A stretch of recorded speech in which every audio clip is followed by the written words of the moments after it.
In this video, I'll be doing a cast testing session with the new raWr AX22-MG Spool on the Daiwa Gekkabijin RTW bait finesse reel. And I'll be pairing up this setup on a new rod I got. This is the Major Craft Trapara Native Stage TSX-B4102 Ultralight 2 for 2 pieces. This is a 2-piece high elastic carbon blank, and it has a moderate fast action. And this rod right here is rated from 1 to 8 grams. And with the thin line that I have on here, I'm sure we'll be able to cast below that. And for line, I have 110 feet of Varivas Avani light gain. This is a saltwater PE line, and it's 0.4 gold. So super thin, super light, and super exciting. Y'all ready to get to the pond for some cast testing? Let's go. Looks like today we got a little bit more water in our pond finally. So we're gonna do some cast testing. Just got to my pond.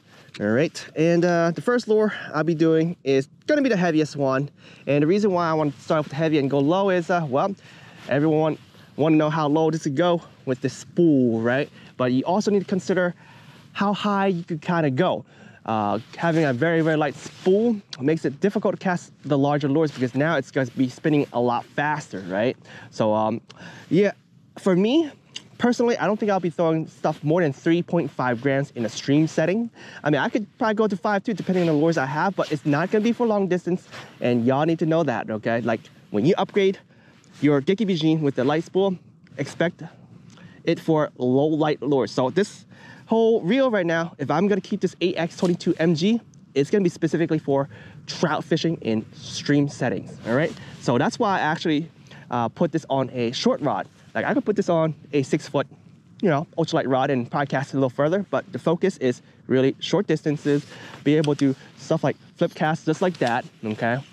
And yeah, just accurately cast your light lures into a specific location where those creek fish gonna be at. With that said, the first lure I'm gonna be throwing today is the 1/16 ounce jig head plus a small swim bait. You see right here.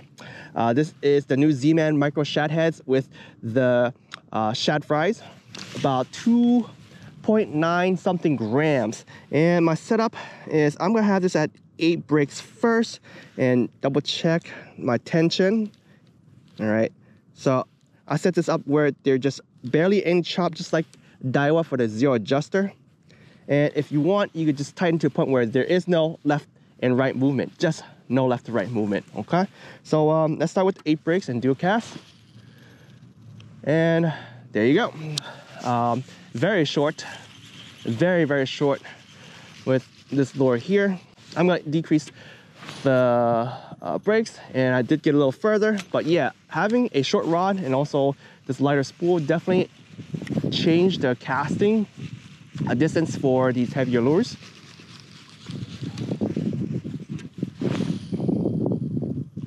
But it's not too bad. That is not too bad. That's pretty good distance. Like, this is all I need for my stream fishing.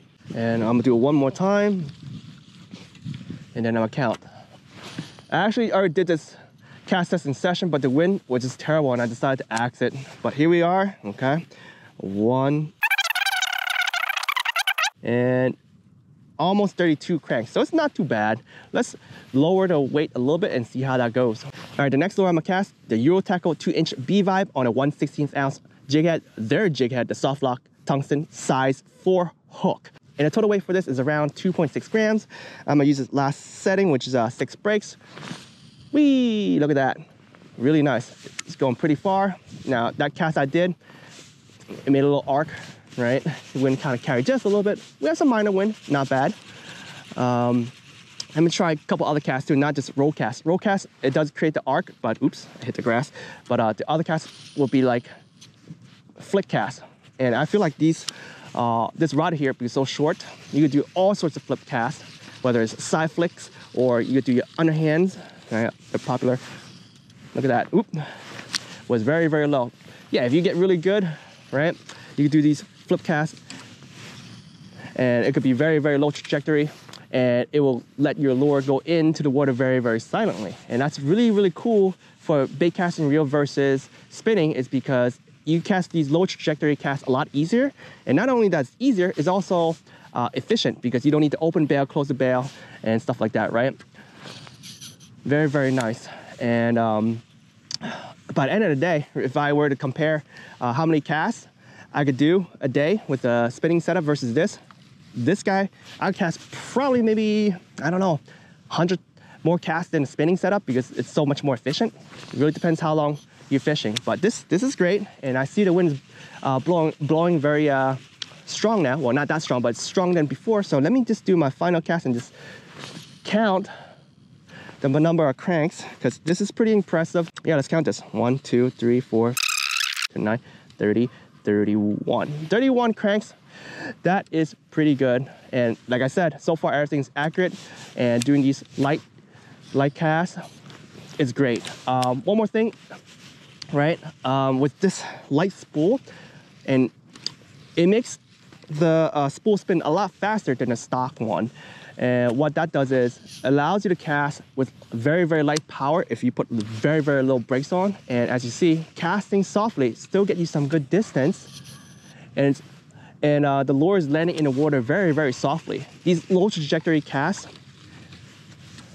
and short distance with bait finesse is very efficient and very, very accurate.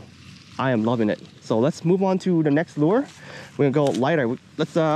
Let's do this smaller Z Viber, which is the 1.5 gram. So here we are, the Z Viber, the very, very tiny one, 1.51 grams. Woo, that is accurate and it's pretty far. That is so easy breezy. Y'all saw that? I wonder if I can lower the brakes a little bit more. Let's try a 4. This is gonna be bad for me. It's going out super fast, but yeah, I'm gonna leave this at 6. I don't need to lose my expensive line. And by the way, this 0.4 Go Avani line from Varivas, woo, this is great. Actually, I could probably leave it at 4. The wind is dying down a little bit. I'm gonna put 5. Actually, 4 is not bad. Yeah, holy crap.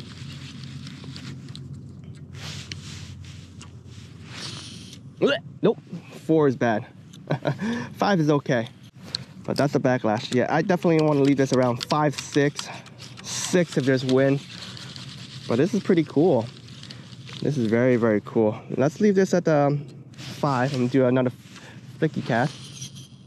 Definitely need to use your thumb if you go lower than 6, like a lot. So what I gotta say, it's pretty accurate. It's going out fast. Yeah, this is beautiful. All right, I'm gonna count that one. 1, 2, 5. Almost 26 cranks for this tiny little lure. It's so amazing. Let's move on. All right, EPF Swim 1-inch swim bait on the Euro Tackle Soft Lock Tungsten 1/32 ounce size 6 hook. Let's go. Whee! That's pretty good distance. I'm gonna count it right off the bat because that is good and it's pretty accurate. 1, 2, 5, 26. 26.5 cranks. That is pretty impressive. Let's see if I could flip cast. I can flip cast short distance with this lure. Let's see if I go a little higher. Yeah, if I make my lure and rod go higher, I could go a little further. But if you do very, very close quarter flip cast, it's still possible. Okay, that's a bad one for me. I don't do a lot of flip casts, by the way, because I'm a short guy and I'm wading in water. Even with a short rod, I can't really do it. The only reason why it looks like it's easy for me to do is because of this ledge right here. Like I got like another, I guess 1.5 Chinese feet right there. So yeah, I like this spool. Casting lures this light is perfect because a lot of my hair jigs are around this weight too after it's wet. And yeah, I'm loving the feather jigs that Bait Finesse Empires have been putting in their inventory lately, like the stuff from Van Fuchs, the one from Mukai. They're great. I usually tie a lot of my stuff, but I'm getting lazy. But you know, winter is coming. I may tie a few things for spring. So maybe some nice fly-inspired jigs would be great for throwing it on this setup. This is really going to be my trout setup for 2024, likely. Next lure, trout magnet, 0.78 grams, not 1 gram, 0.78. So let's do this. It's not bad, right in front of me. Very short, 6 breaks. Let's lower it just a little bit more. Let's do 5 breaks. Oh, you have to thumb it when you go lower than that, like really, really good. I don't know if you heard my thumbs and the friction with the spool and the line. Oh, see, now this time I didn't thumb it, well, didn't feather it. And as you saw, yeah, so definitely looks like with this spool here, I really like the 6 breaks. So let's try again. All right, so yeah, that's not bad, and the wind is going that direction this time. That's interesting. But accuracy is still here, casting something this light, that's good. And in fact, why don't we cast into wind for a second? It got a little bit overspooling right at the initial cast, but it fixed itself. But I still cast into a wind relatively okay, and this is not like crazy wind. And yeah, it's not too bad. I don't think I'll count it because the wind is here, but I'm sure y'all hear some. Oh well, let's just do it. That's not too bad, so let's do this one. 1, 2, 3, 17, 18 cranks. Not too bad. Short distance, trout magnet, small streams, deadly. So, yep, for those who want to do some trout magnet fishing in small stream settings, this is really, really good. I am liking it. All right, folks, the last one from VMC, their fly tungsten jig. This is their lightest one, which is 1/64 ounce, and it's 0.44 grams.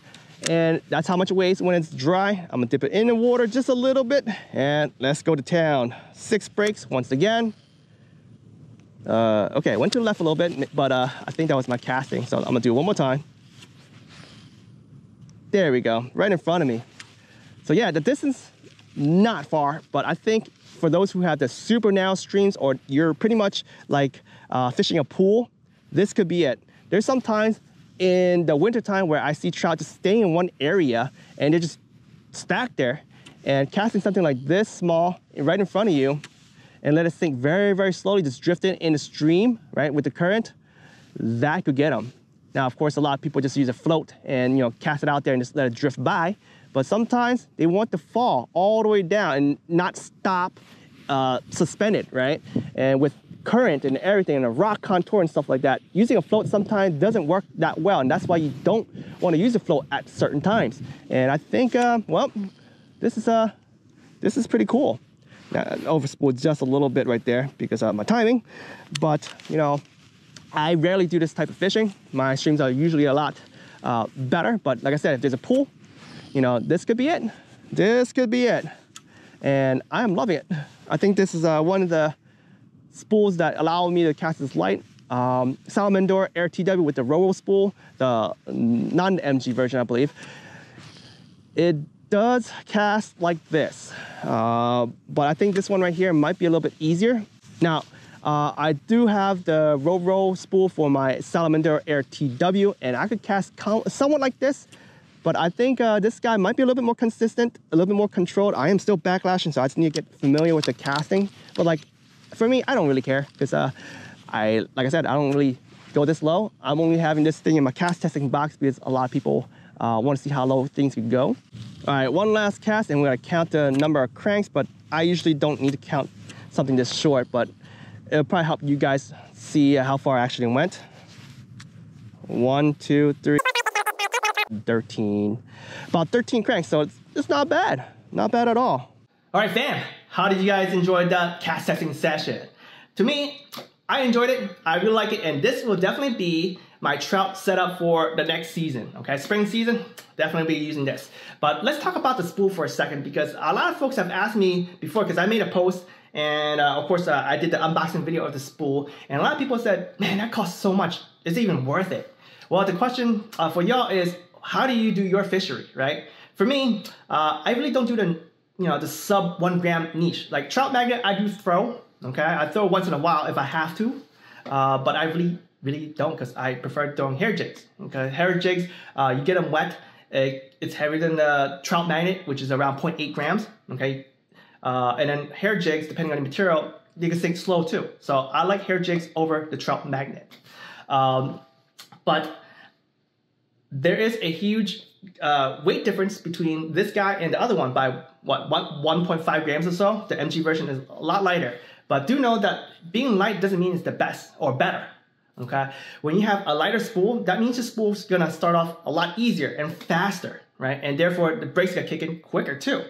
And also you may not get the distance that you want because again, the brakes kicking quicker, okay? And because it's lighter, the brakes gonna slow down the reel a lot easier, okay? You have a heavier spool, it's gonna take more power, need more braking for the magnetic force to slow down the reel, so therefore it'll spin a little longer. So lighter spool, yes, you cast lighter lures easier, but you sacrifice distance, just like adding micro bearings. You know, same thing. You will cast lighter lures, but you sacrifice distance.